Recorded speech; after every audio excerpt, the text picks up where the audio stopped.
हम यहाँ काल के लोक में कष्ट उठा रहे हैं। पुण्यात्माओं, जिसमें आपकी ये ज्ञान वाली आँखियाँ बन जाएंगी, आपके ये तत्व ज्ञान का चश्मा लग जाएगा, उस दिन आपको ये जीवन नरक दिखाई देगा। ये पूरे विश्व में चाहे कोई किसी पोस्ट पर बैठा है और चाहे कोई कितना धनी है चाहे गरीब है,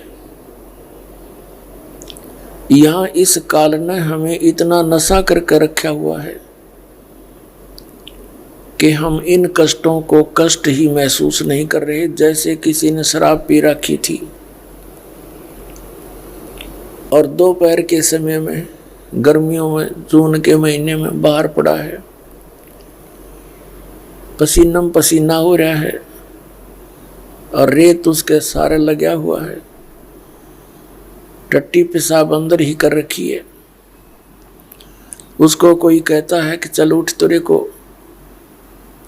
कुछ छाया में लिटा देता हूं, वो कहता है बस छोड़ दे, मौज हो रही है, क्योंकि उसको पता ही नहीं, क्योंकि वो होश में नहीं है।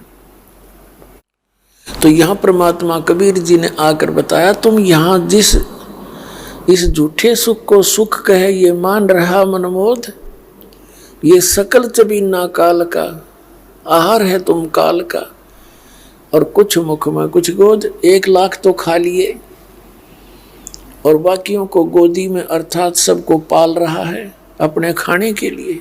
एक मोटे से दिमाग से हम विचार करें बैठ के, कभी विचार जब करें, हमें कोई फुर्सत छोड़ रखी हो इसने, सारा दिन माया के जोड़न के चक्कर में, रात न उसके फिर हिसाब किताब के चक्कर में, फिर कोई टेंशन हो जा, कोई बालक का बीमारी, कोई मृत्यु होगी। तो कहने का भाव ये, हम ये विचार करें कि हम यहाँ के उद्देश्य से लेकर जी रहे हैं संसार में। यदि हम सोच रहे हैं ये कोठी मेरी, जिसको मैंने संगे मरमर लगा कर बनाया है, तो इससे बड़ी भूल नहीं, और चौड़े में दिखे कल मृत्यु हो जा, किसकी हवा कोठी। फिर ये मान रखा हो यह परिवार मेरा, या महाभूल है आपकी। मृत्यु के उपरांत वो परिवार आपका नहीं रहा, आपका कहीं और परिवार बन गया। गधे की योनि में गधा परिवार, कुत्ते की योनि में कुत्ता परिवार। तो परमात्मा हमें याद दिलाते हैं कि थोड़ा सा विवेक कर लो, बस थोड़े से विवेक की आवश्यकता है। और परमात्मा का ज्ञान है, ये कोई डूम बाट के गीत नहीं जो दास सुना रहे आपको, ये गॉड गिवन है। उस परमात्मा अपने पिता ना का हमारे लिए बताया। और कोई मैं बालक नहीं, कोई अनपढ़ नहीं, गंवार नहीं कि बे मतलब बकवाद करूँ ना। तो दुनिया भर के पंथ थे, संत थे, मैं भी लेकर नाम हुई भक्ति कर लेता। क्या जरूरत थी मैंने नारा सांग जोड़न की, बूंदा कुआऊं साची बताऊं, आनंदक पे है मेरे को।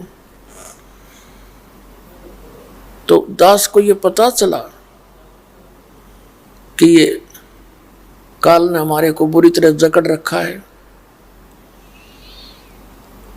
और सभी को अज्ञानी बना रखा है, यहाँ पर तत्व ज्ञान हीन कर दिया।